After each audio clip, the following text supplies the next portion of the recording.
I'm Phil Rickaby, and I've been a writer and performer for almost 30 years. But I've realized that I don't really know as much as I should about the theatre scene outside of my particular Toronto bubble. Now, I'm on a quest to learn as much as I can about the theatre scene across Canada. So join me as I talk with mainstream theatre creators you may have heard of and indie artists you really should know, as we find out just what it takes to be stage-worthy.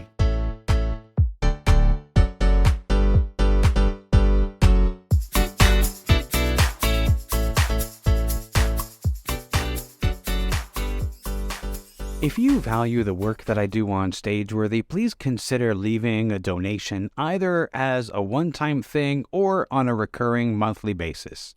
Stageworthy is created entirely by me, and I give it to you free of charge with no advertising or other sponsored messages. Your continuing support helps me to cover the cost of producing and distributing the show. Just 4 people donating $5 a month would help me cover the cost of podcast hosting alone. Help me continue to bring you this podcast. You can find a link to donate in the show notes, which you can find in your podcast app or at the website at stageworthy.ca. Now, on to the show.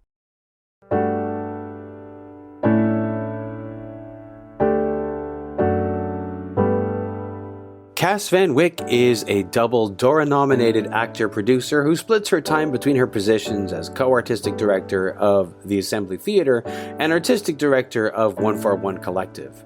She is making her directing debut with 141's Bone Cage, running at Toronto's Assembly Theatre May 5th to 20th. Here's our conversation.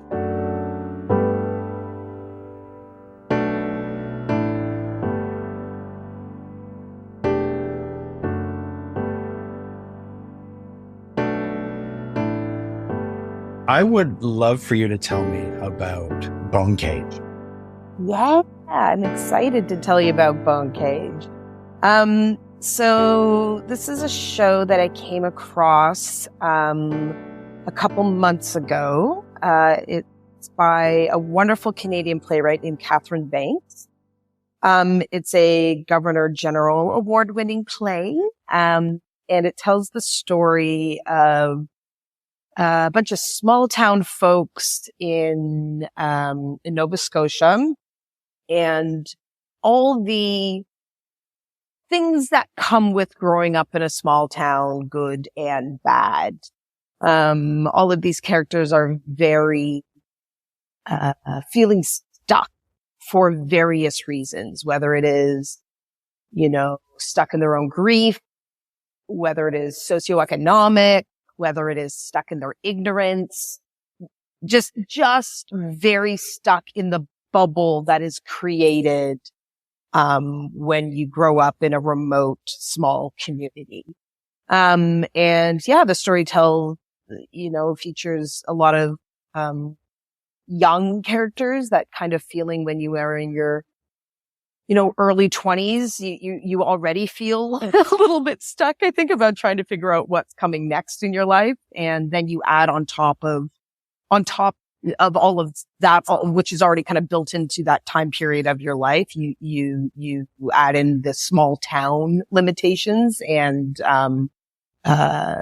it really just, creates for some really great storytelling and really good theater. If I do say so myself.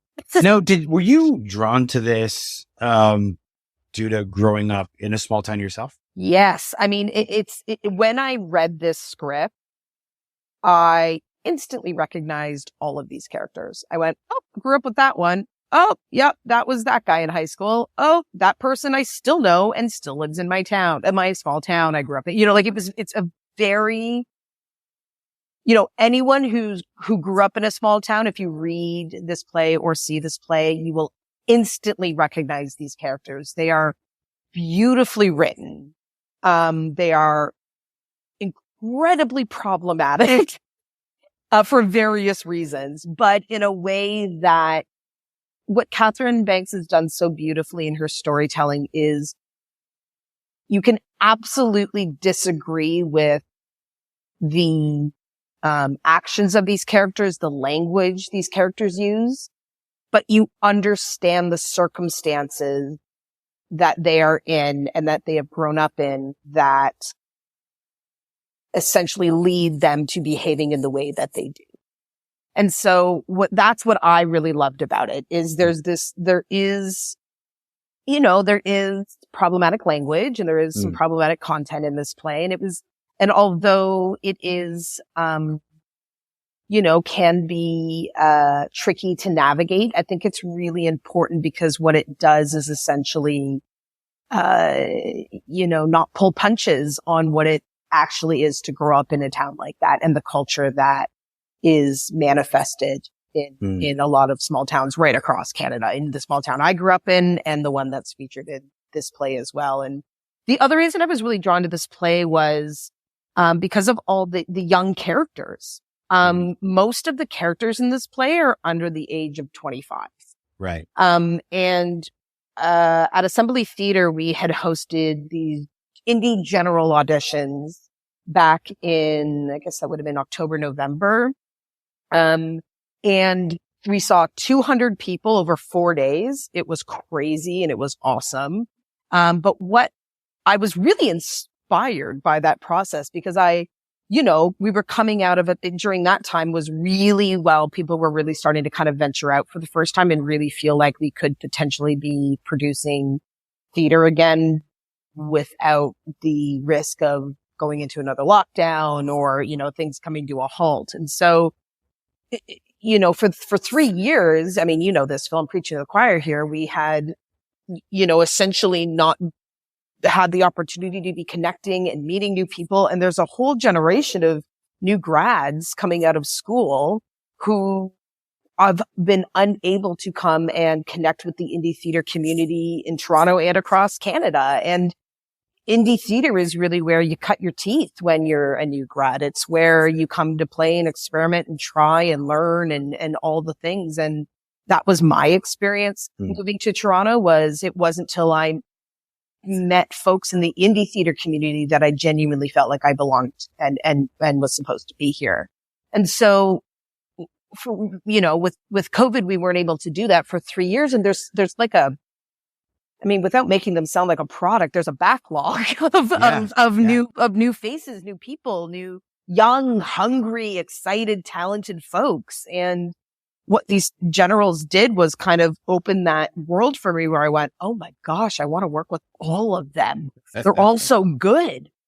And so it really actually started with me looking for shows that had a cast of young people.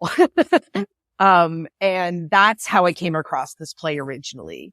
I was really inspired by that weekend of meeting literally 200 new people and going, how do I work with them? And I will say I was originally, trying to find something that I could act in with them.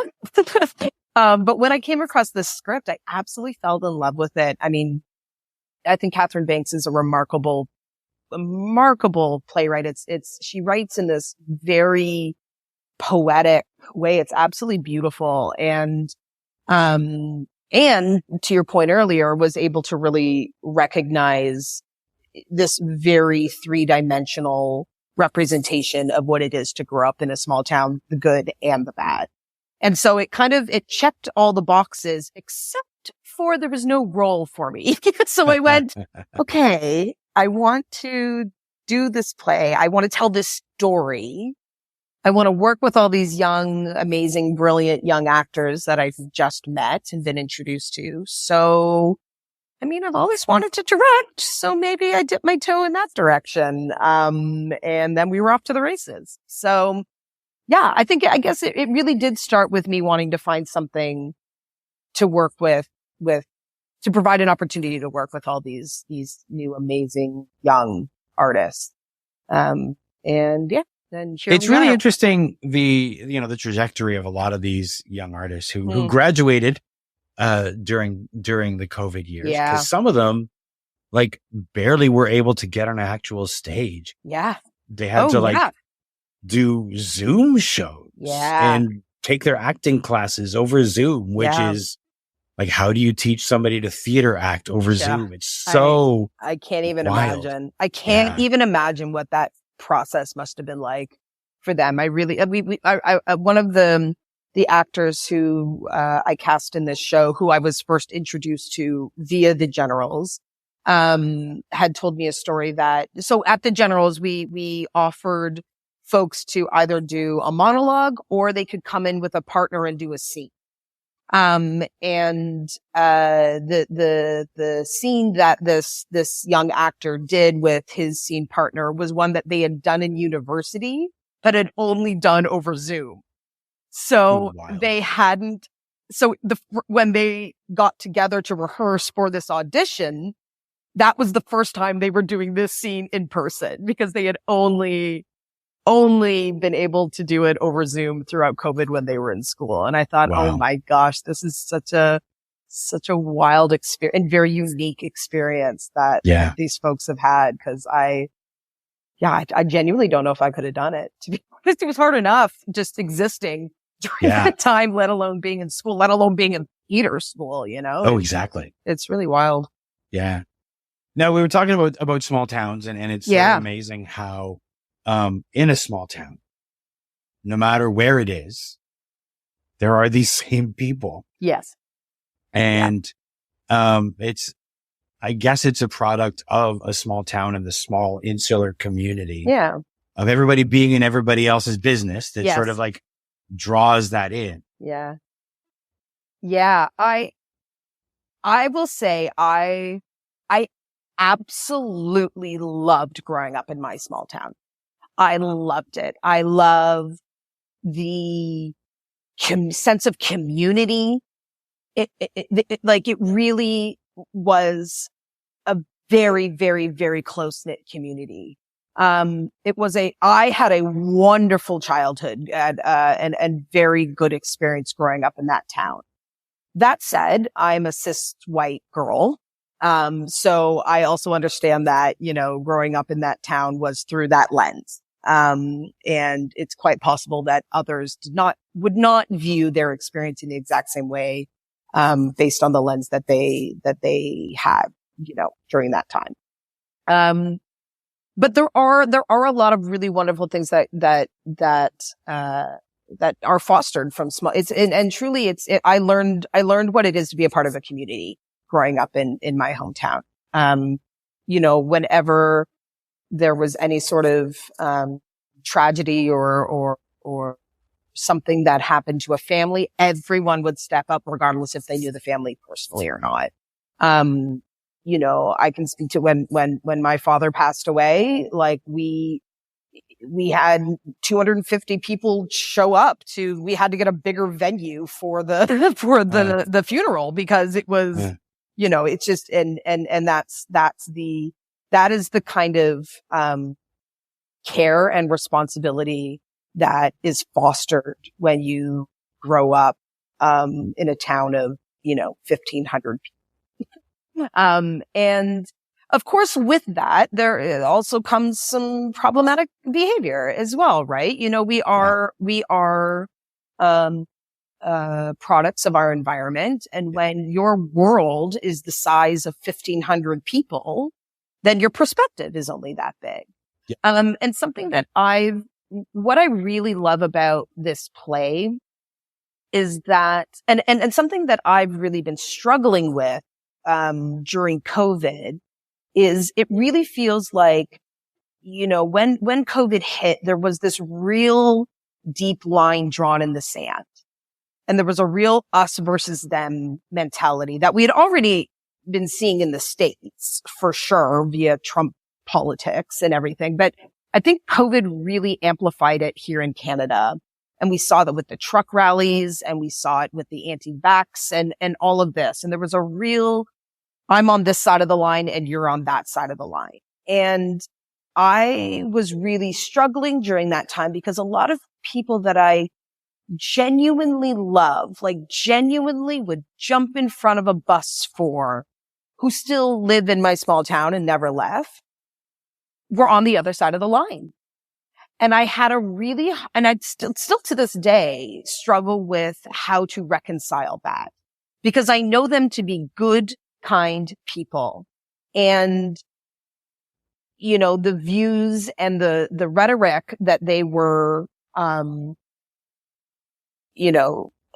talking about and sharing could not be further from how I was feeling about the situation. And it's a very hard thing to negotiate. And what I really love about this play, and I think what Catherine has done so beautifully, is the rhetoric is there, the problematic language is there, the problematic behavior is there, but you have a very clear insight into the why. And so you might disagree. In fact, you probably will disagree with their actions and their language, but you'll understand where it's coming from. And I think that is something that we have really lost over the last couple of years. And when you do draw that big line in the sand, you lose that sense of, you know, someone once said this to me, and I think it's really a lovely piece of advice that I use a lot in my day-to-day life, is there's a difference between fighting and arguing.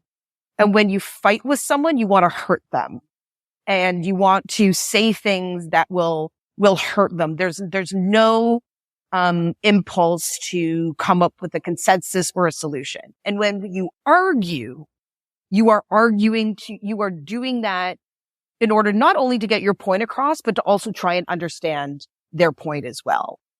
And I do understand that at some point there is no consensus on a lot of things. I get that. I'm not saying, I do think it's unrealistic to think that we're all just going to come and sit in a circle and sing Kumbaya. Like I do get that, but I think we absolutely have lost the ability to try and understand where these views and thoughts and ideas are coming from. Because if you take a microscope to it, it's all there. It's very clear. And I can disagree with it like wholeheartedly, full stop, but it doesn't mean I don't understand. And that's I really believe is truly one of my favorite things about this play, is it really gives a very beautiful 3-dimensional look at those communities and that culture of small town. Yeah. It's interesting. I grew up in sort of a mid-sized town and, or at least part of my life, I was in this mid-sized town. And one of the things that strikes me moving forward as I've gotten older is the difference between the people who stayed and the people who left. Yes. Yeah. And the people who left went out into the world and they met people of different religions, and they met people of different melanin levels. They met people, with different political beliefs. And the people who stayed did not do any of those things. Yeah. And so it's like trying to have a conversation with somebody who has stagnated and you can't quite explain to them how you have not. Yeah.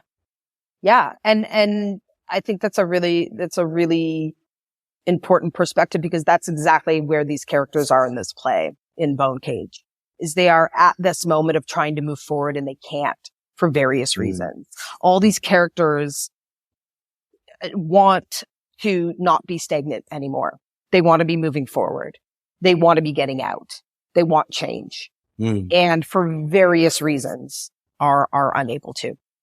And the dangers, or dangers might be a strong word, but the results of doing that, really do foster, that sort of culture within these small towns that can be incredibly problematic.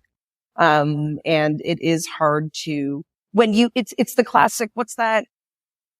I don't know. It's some old, Greek, myth about the fire and the shadows, right? You only see, only know what you know, right? That's you right. only know what you know. You can't blame people for that.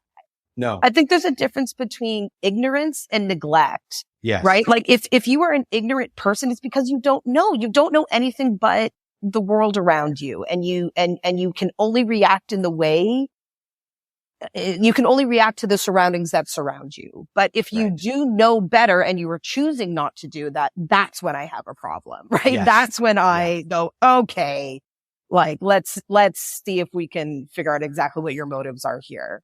But I think I would argue that 90% of people who are viewed as problematic in this country are ignorant. You know, I don't think and ignorance doesn't mean stupid, right? No. I think there's also this disconnect, I think, between being called ignorant and being called stupid, right? I think when people think, if someone is called ignorant, I think they think they're being called stupid. And that's not the case at all. And I really, truly, to this day, love going home to my small town. And it will take a lot for that to change for me. It is my home. It is my safety blanket. And again, I'll say it again. I'm coming through this through the lens of a cis white woman. Right? So I get that that's my lens, and there's a certain level of privilege that I'm afforded to feel safe in a community like that. So I truly understand that. But yeah, everyone I know that still lives there that exhibits what many folks would consider problematic behavior, they're just ignorant. They just don't know they don't know a world other than, the 1,500 people, and when your perspective is that big, then how can you be expected? And again, it's a hard conversation because you want to be able to challenge people to be better. But if they don't know that there is anything better, then how do you challenge them to do that? It's how do you set those expectations when those kind of experiences or ideas or new perspectives come from just expanding your world. And a lot of folks genuinely don't have an opportunity to do that for various reasons, kind of like the characters in this play. So it's, we really, I think we've really lost the ability to try and, I don't know, at the base come to the table with a level of compassion. And I really, really love that this play, really portrays this town in that kind of way. There's you really leave there going, listen, I absolutely do not condone the language that character used, but I get why he did it. I get it. That sucks for him. I was years ago, I was visiting a friend's folks, we were visiting, and, I was reminded through an incident there that people who don't know, mm-hmm. right? Mm-hmm. So they were talking about being at the store and somebody did not give them the correct change. Mm. And the way they described that was, to say that person had Jewed them. Oh, geez. Yeah.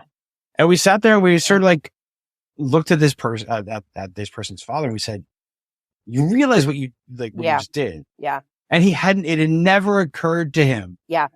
That was a slur. Yes. It was just a thing that you said. Absolutely, Phil. That's an exact example of this sort of thing. It's a lot of the times folks aren't saying it knowingly with the full context of what that actually means. I mean, I'll give a great example too, like even for myself when, growing up in the 90s or early 2000s, like using the phrase, that's gay. Right? Yes. That's gay. And I will never credit to my parents, man. And my father particularly. I said that at the dinner table one night and he looked at me and he goes, we don't say that in this family. And I went, why? And he went on a full explanation of why that is problematic. And it did like your friend's father, it hadn't even occurred to me that was a problematic and very disrespectful thing to say because I was 10 and, that's when all the kids at school were saying. I didn't know. And it was through that education that I went, oh, okay. Yeah, no, you're right. That is really inappropriate and not cool. And I won't do that, Dad. Thanks for telling me. But I would have gone through life doing that if I hadn't been educated in that kind of way. So absolutely. Yeah. We're all, and again, this is, I don't think, I think a lot of folks used that phrase during that time, whether you were in a small or not. But there were, and also like there were also various slurs would be the wrong word, but maybe phrases that it wasn't until I moved to Toronto that I went, someone had to point out to me, like, that's not appropriate. I would be like, oh my gosh, it hadn't even it hadn't even crossed my mind. Yeah. And I would consider myself a pretty well-educated, liberal, inclusive human. And if I'm still making these mistakes that I have to continuously catch myself and correct, then, it makes sense that anyone who hadn't had an opportunity to leave their circumstances that caused these problematic things to be in their actions or their vernacular, then we really have to examine what we can be doing, whether it's through education or others, to help counter that. So it goes beyond the culture of cities, right? Mm-hmm. And permeates into the culture of small towns as well. Yeah, absolutely. Absolutely.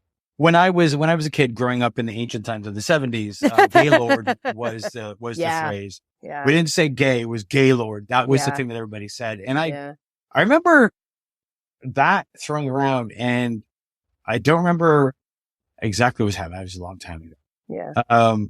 But somehow after, I think I said it at home, and my dad was like, we don't think that's, for different reasons. He wasn't being inclusive. He was like, you don't call people that. Yeah. And we didn't become more inclusive until much later. Okay, fair. Towns and all that sort of stuff. But like, it was a word that people said, and I didn't understand what it meant until it was explained and told, we don't do that. Yeah. Yeah. Yeah. And I mean, like, truthfully, both my parents were actors. So they grew up in a very, like, they may have lived in the small town. They didn't grow up in that small town. So I was kind of raised within a bubble within the small town bubble, so I would come home to a very inclusive, respectful, artsy environment. And then I'd go to school with folks that were using very different language that would not be accepted in my home.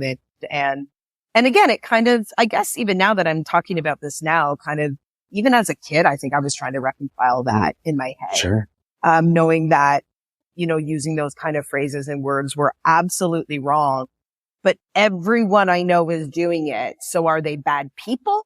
Yeah. Are my parents wrong? Am I and now I think with the story I told earlier about, the views that have been amplified with COVID, it has become, now as adults with people I like genuinely love who still live in that small town, trying to negotiate that is a tricky thing. Yeah, it really is. Yeah. It really is. It's hard to have a conversation with somebody who you start to have the conversation and they will not listen. Yeah. Yeah. I want to talk about being a first-time director. Now, you mentioned that you've always wanted to direct. Yeah. I'm curious where that desire came from and what was preventing you from doing it until now. Yeah, I think it's a great question. I don't know if I have a good answer. I think it's something I've always been really interested in, but I've really been focused over the last how many years on moving forward with my acting. And the way I was able to continue to get opportunities acting was by producing my own work. And so my focus over the last, 10 years in Toronto has been produce the work so I can be in it, produce the work so I can be in it. So I haven't really felt like there was an opportunity over the last couple of years to do it, just because that was my sole kind of focus and the journey that I wanted to be pursuing at that time. But directing is always something that I've been really interested in. And mostly because I love one of my favorite parts during the rehearsal process is table work. And I could do table work for months and months and months and months and just deconstructing the script and the world and these characters and all of that kind of stuff. And I think the part of directing that most appealed to me was being able to approach a script with kind of just that. Cause I think that's a huge part of directing, is being able to, have a very clear grasp on the story you're telling and the way in which you're going to tell it. And that really comes from doing your own version of table work before you even get to the table work. Right. And yeah, I think that's always been kind of percolating. And like I said earlier, it really wasn't until I came across this script and went, okay, it checks all the boxes. It's Canadian, because I love producing Canadian work, whether new or existing. It's, mostly characters that are young. There are opportunities for young emerging artists. It's representing a small town in a way that I feel, that I would like to tell that story in the way that Catherine has written this. The only missing part is, how do I fit in? And so and that's when the light bulb kind of went off and went, this is the moment. You've been waiting for an opportunity to have this happen. I think this is it. And I think that light bulb mostly was turned on because of the story and because of my personal connection to what it's like to grow up in a small town. And it felt like an important, very personal story that I feel very connected to, and very like I have the quote unquote qualifications to tell because of my own experience. And yeah, directing is something that I really, it's interesting. It's been an interesting process. It's been a real learning curve for me. I'm not going to lie. I've directed small things here and there, but nothing on this sort of scale. And I think the biggest learning curve for me has been trying to translate my acting vocabulary into directing vocabulary, because I've spent the better part of 10 years developing the vocabulary that I use as an actor and the way in which I talk about character and scene and everything. And how do I now filter that through the voice of a director? And numerous times I have to catch myself going, don't give a line reading. How do you get them to say it the way you want them to say it, right? Because my actor brain kicks in and goes, I know how to do that. Do it like this. Yeah. And having to suppress the shit down and go, okay, translate that into director speech. And so it feels like a little bit of rewiring. It's like my brain knows what to do, but it needs to be rewired so that the words coming out of my mouth are the right one, not the acting one. And so that's been a real interesting journey, for me over the last couple of weeks. And so hard. Yeah. So hard to be the actor and suddenly be the director and know how the line should be said. At least as far as you're concerned. Yes. And yeah, as far as I'm concerned, right? Exactly. And I will say, I really, what was really important to me was that this be a very inclusive room, a very, best idea wins. I don't care who it comes from, I just want to I have a very clear vision for the way in which to tell this story. And if your ideas line up with that vision, let's do it. I am not precious about it needing to be my way or the highway here. Yes, I have a sense of the way and the story as a whole and what needs to be there in order to tell that story. But when it comes to blocking or props or set or anything, if any of the actors, if any of the production team, if anyone, the stage manager has been wonderful, giving me lots of really good insight. I think that you don't do this work in a vacuum. And I think it's important to have someone steering the ship. I think you do need one person with a singular vision, but I've really tried to make this process as, inclusive and malleable as possible, because there's really smart actors in the room. right? They're really talented and really smart. And I think a lot of the times, you know, that can, if whether in whatever position on a team, whether it is the director or lighting designer or are too stuck in their idea of what they want, it just takes away from the process and in the long run, the end result of the story that you're telling. Absolutely. Yeah. Years ago, when I was in theater school, one of our directors, we were directing a children's show. And this was the director that worked out, you know, they did all the blocking on paper before, you know, but we weren't getting it. Yeah. We weren't getting it. It's like, it was something about it was too complicated. We weren't getting it. Yeah. And at one point he just yelled at us, I don't know why you're not getting it. It works on paper. And we were like, but we're not on paper. Yeah. We're not paper people. Yeah. We're not, this isn't paper. This is a stage and we all have to, Yeah. you know, work together. But he, you know, it was like so old school. Like it works on the paper. That's how we're doing it. And that's not a collaborative.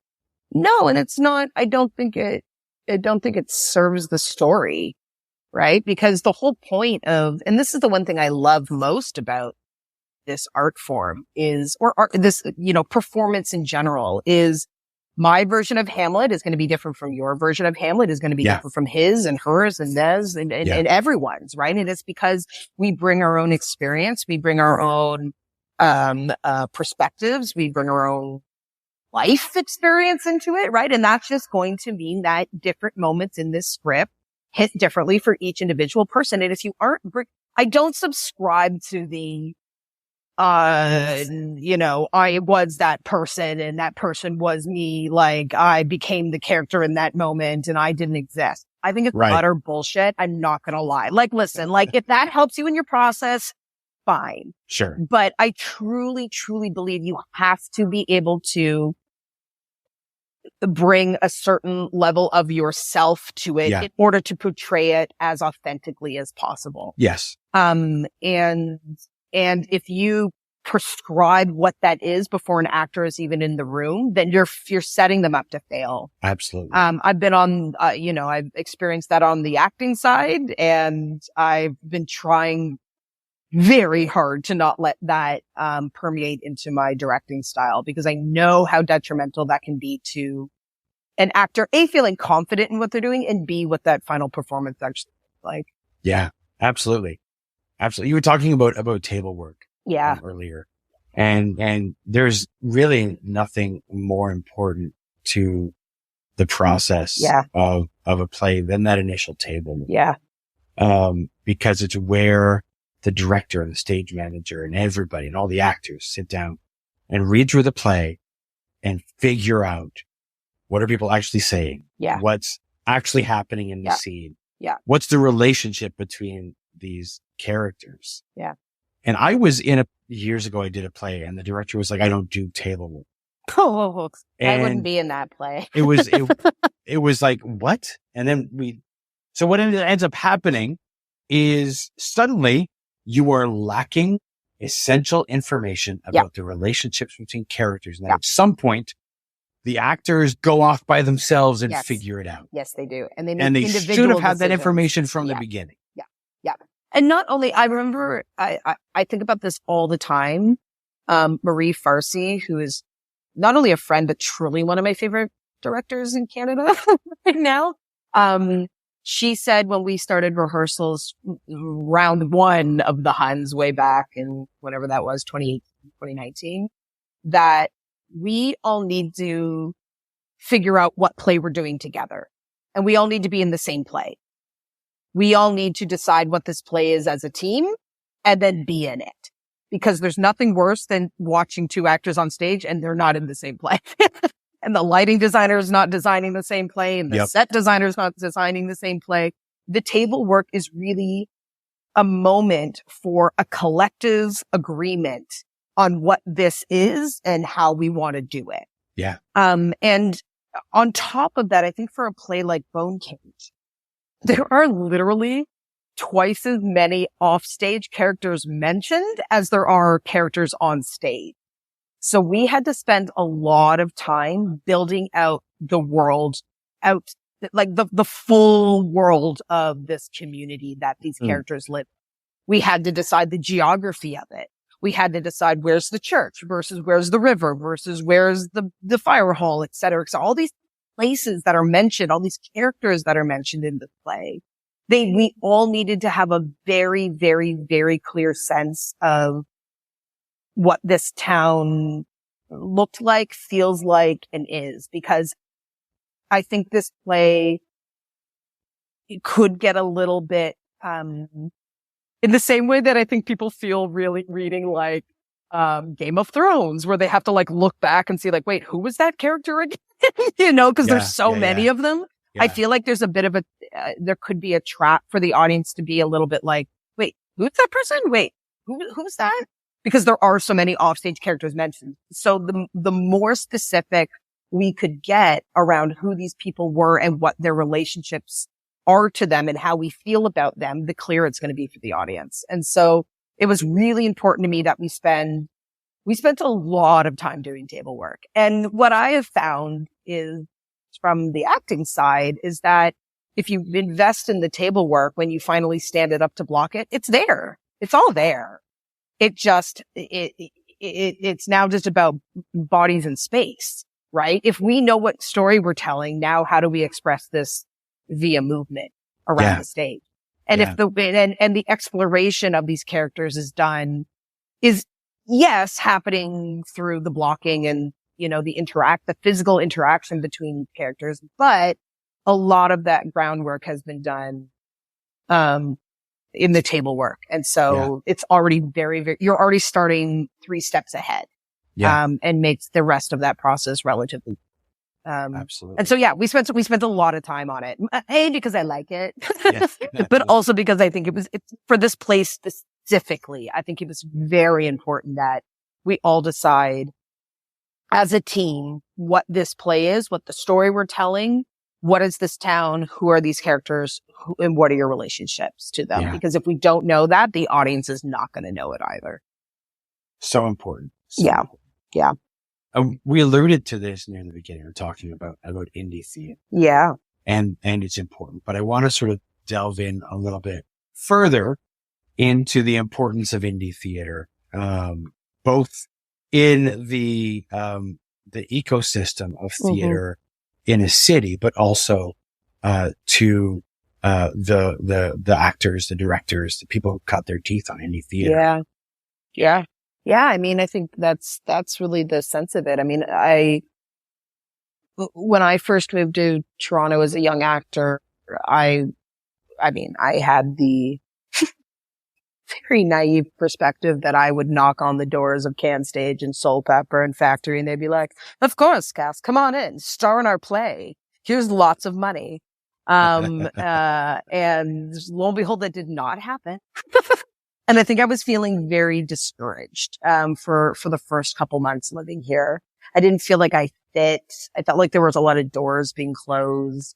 And whether that was because I had set unrealistic expectations for myself or not, I just really wasn't feeling like I, was supposed to be here, And it wasn't till I walked in the doors at the Storefront Theater that they welcomed me with big open arms and said, "Yeah, come on in. Who are you? Great. You want to help with this thing? Yeah, great. Come on in. Yeah. What are you working on right now? Oh, cool. You want to do it here? Great." Like it was just this I just found my people.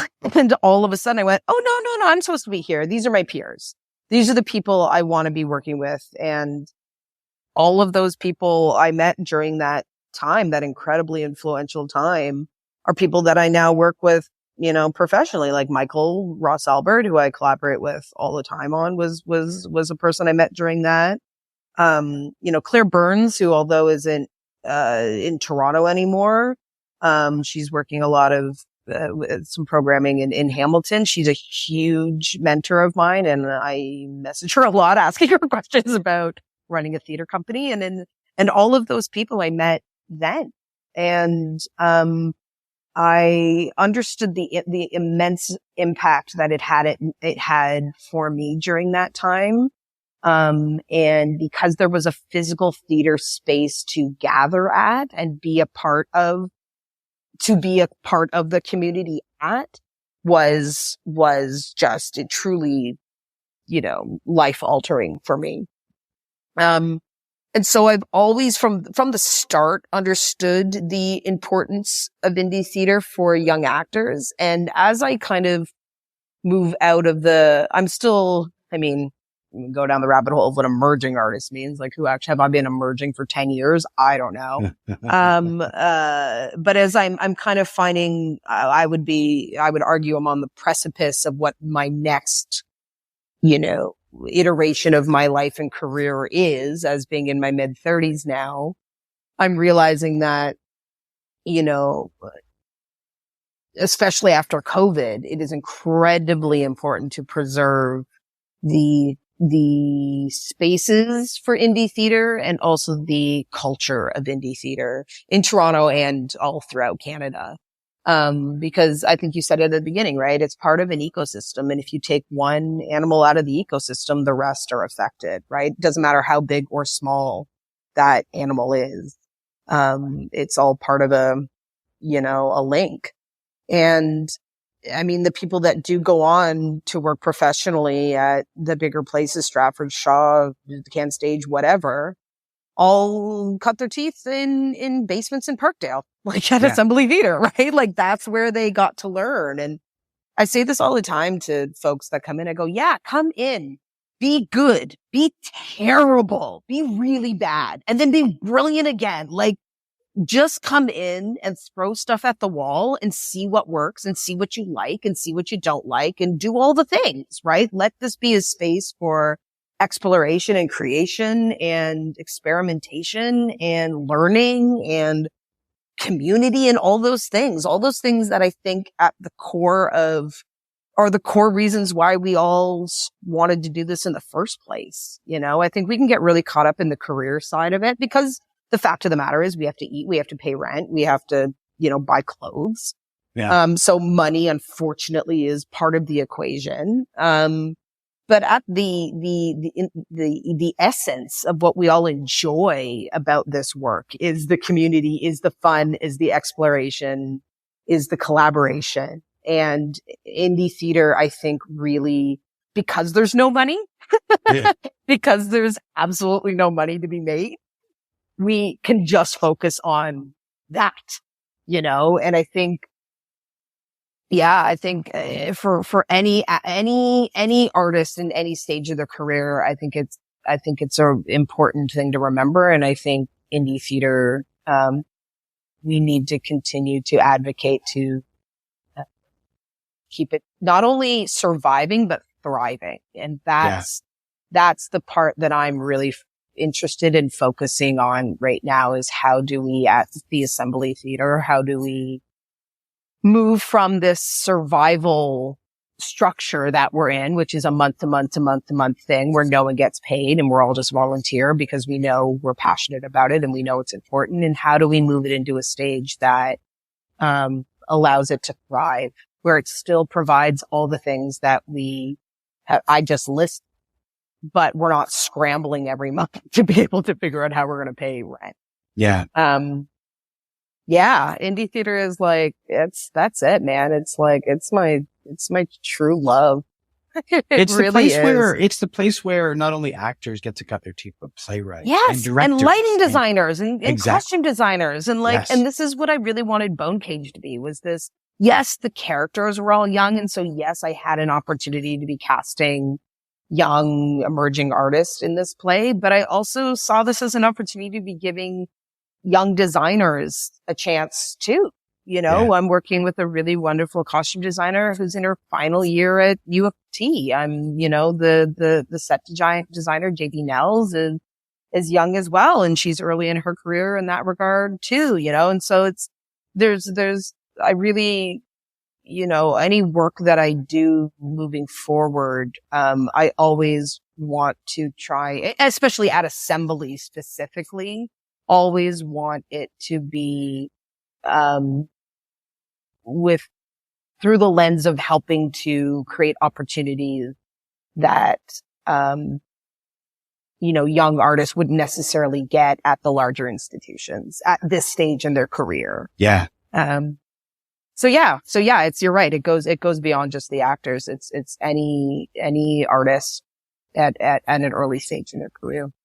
Yeah. And I mean, it's hard because, a lot of the real indie, like, Assembly, Yeah. Sandcastle. Yeah. There's no grant money coming in. No, zero.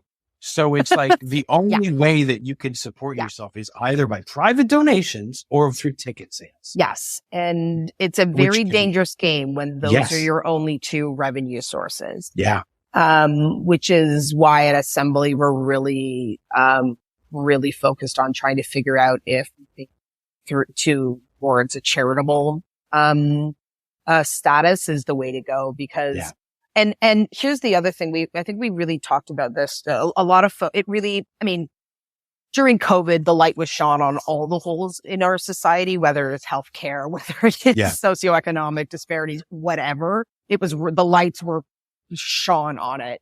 And within the Toronto theater community, I think the one thing that became abundantly clear is that there is zero operational funding available to indie theater. And it's very, very, very hard for us to access money for operational costs that are not based in project by project by project thing. So it's great. You get a, $25,000 grant to do a play, which will pay your rent for that month. But then what? Yeah. Right. Like, getting access to funds that will allow you to, I've said this from the beginning with my team at Assembly is even our rent is, relatively low. Even if we could just have our rent funded for the year, what that would do, the stress it would take off us so we could actually focus on initiatives that we want to be focused on and use the revenue through bookings and rentals and all of that to go back into the community to fund things that will only make the community stronger. That, oh my gosh, would be such a game changer. But instead, we're focused on trying to figure out how many hours we need to rent the space next month to make sure we can pay the electricity bill. And our focus is taken away from what we actually want to be doing, which is creating opportunities and events and community events and all the stuff to be fostering a stronger community in Toronto. And truly from an operating budget standpoint, it's money. Like the amount of money these larger institutions get for operating costs is astronomical. Yeah. And if I had 0.5% of what that grant is that they got, what I could do with that would be amazing. Yeah. Like it's really wild to me.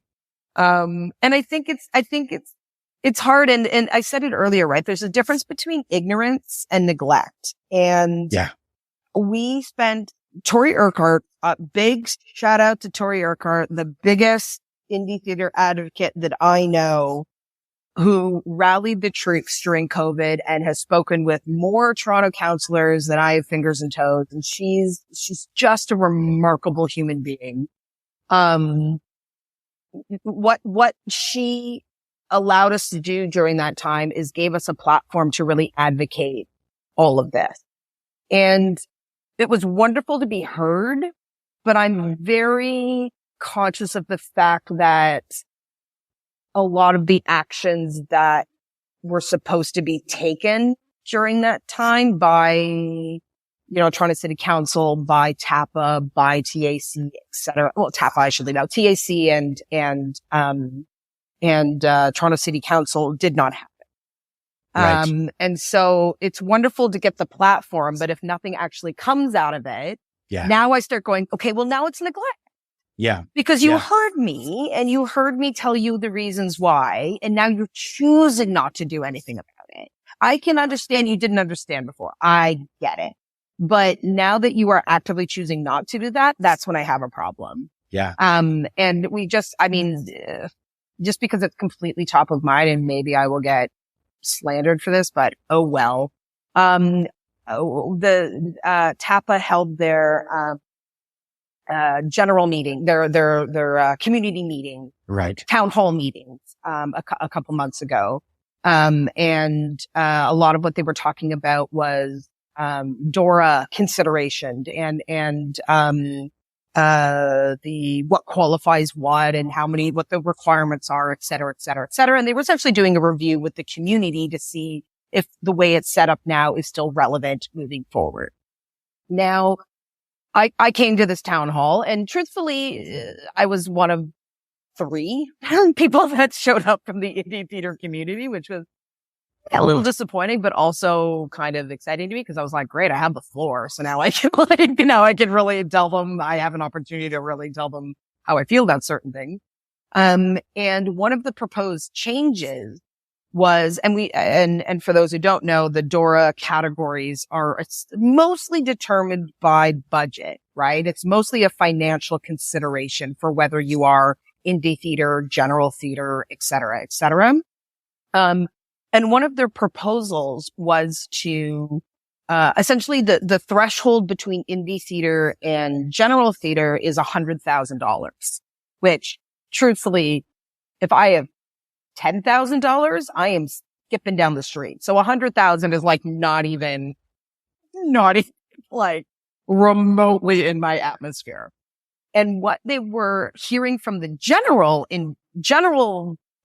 theater department was that their expenses have gone up because of inflation, because. And so, they want to raise the threshold to $150,000, to be anything under that is considered indie theater. Now, I raised some serious concerns with that, because I think there's already a remarkable discrepancy for what we consider indie theater in Toronto. And I know that I'm not the gatekeeper of what indie theater is. I'm not standing and allowing people to come in and out. I don't get to decide that. But what I'm seeing is most of the people around me that I would consider indie theater or my peers, that threshold is like crazy. Like that's not even remote. Like it's not even on the map, man. Like it's not even remotely close to the numbers that we are reaching when we're producing work that would in theory be Dora considered. Even, I would argue Tough Jews was one of the most successful shows that the Storefront ever put on. And that budget wasn't even close. Like maybe 20, like maybe. Yeah. So like, it's crazy to me that the idea would be that they would up it. And lo and behold, today I got an email from TAPA saying all the changes they're making this year. And that was one of the changes. And I'm not going to lie, Phil, I got really upset. Of course you did. Was I not heard at all? What you were saying is I would rather cater to the higher section of the indie theater community than the lower section. Well, not just the higher section. They're now catering to to groups that perhaps weren't in the indie section. Now there's that too. They can outspend the truly indie groups. Tell me about it. It's so goddamn frustrating. Yeah. And listen, TAPA made some other changes when it comes to the amount of shows. So it was normally 9. They've made it 7. So like there are some, I'm not saying across the board they didn't listen. They did listen in some areas, but that was a big one for me. And that really sent a very clear message. Yeah. And I'm very concerned with what that message is, how that message is going to resonate with the rest of the indie theater community here in Toronto, because I can't imagine it's going to go over well. And TAPA is a subscription-based service. Yeah. And if your service is not serving, then we will stop subscribing. Yeah. Like, and listen, and it's a weird game to play because I was lucky enough to be Dora-nominated, double Dora-nominated last year. And the doors it's open for me, Phil, this year, it's wild and stupid. What a stupid system. Because was my acting any better that year? I don't know. Like, it's such a silly, awards are so silly. Yeah. But what's not silly is the opportunities it provided for me. So I'm like, in order to, I understand there is a business side of this. I get there is a game you have to play. There is politics. I get it. I'm not ignorant to that. But I'm willing to play the game up until a point. And I understand the benefits of what being Dora, not winning, just being nominated did for me. Yeah. The amount of general auditions I got this year, crazy. Not once in my life have I got any of these. And now all of a sudden I'm being seen by everyone. And the only difference is that I'm Dora nominated. Yeah. And so the impact that can have on a young indie theater artist career is crazy. And what you are essentially saying to the indie theater community by upping that threshold is we're going to make it harder for you to we're going to make it harder for you to potentially get a nomination that could change the trajectory of your career at that moment you're in. Yeah. And that I do not think is great for our community. It's terrible for indie theater. It's terrible for indie theater because now groups that didn't previously qualify as indie will be able to throw their stuff into the ring. Yeah. They will have, they can afford, more expensive, more expensive actors doesn't necessarily mean better actors, but certainly a name gets attention. Yep.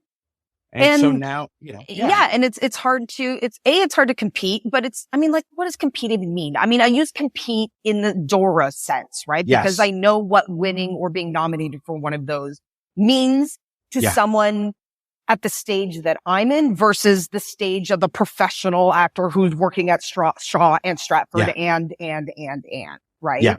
And the difference that'll make for those Shaw and Stratford actors is minimal. What it'll change for me is huge. Yeah. And that's where it gets incredibly problematic for me. Absolutely. And it's so frustrating. Frustrating. Absolutely. So, oh well.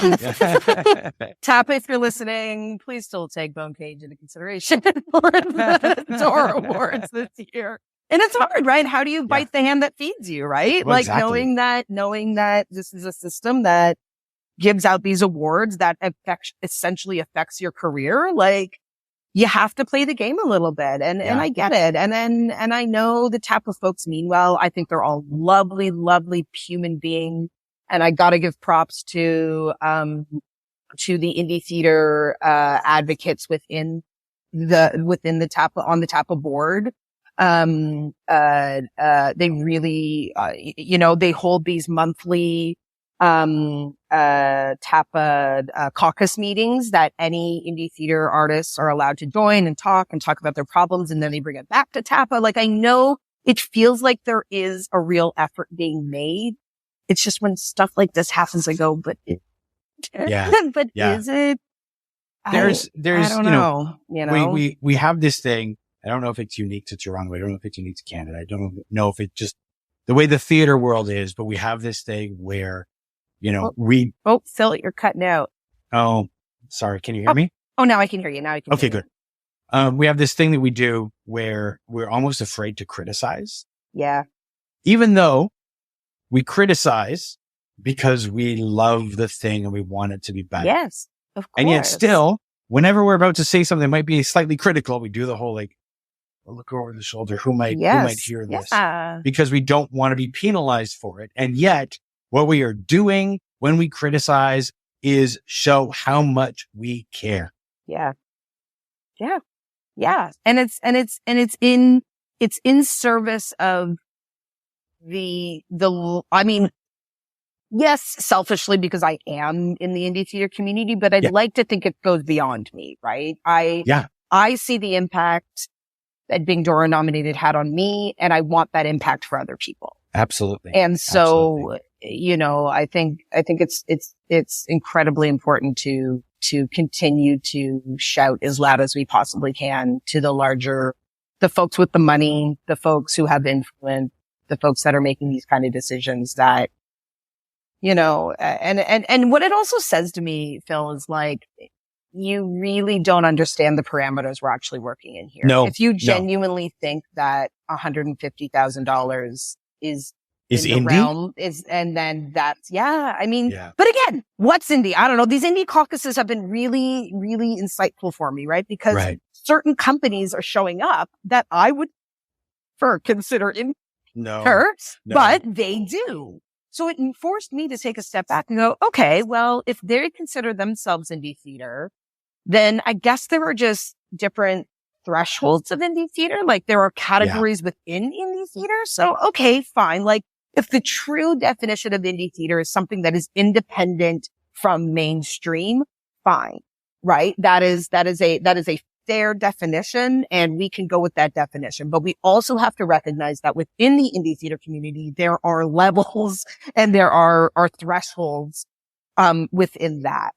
And what I think TAPA is failing to realize is that there are the thresholds, the discrepancy between what the top tier of indie theater that they're defining and the bottom tier is like, it's crazy. Yeah. It's crazy. Yeah. Anyway.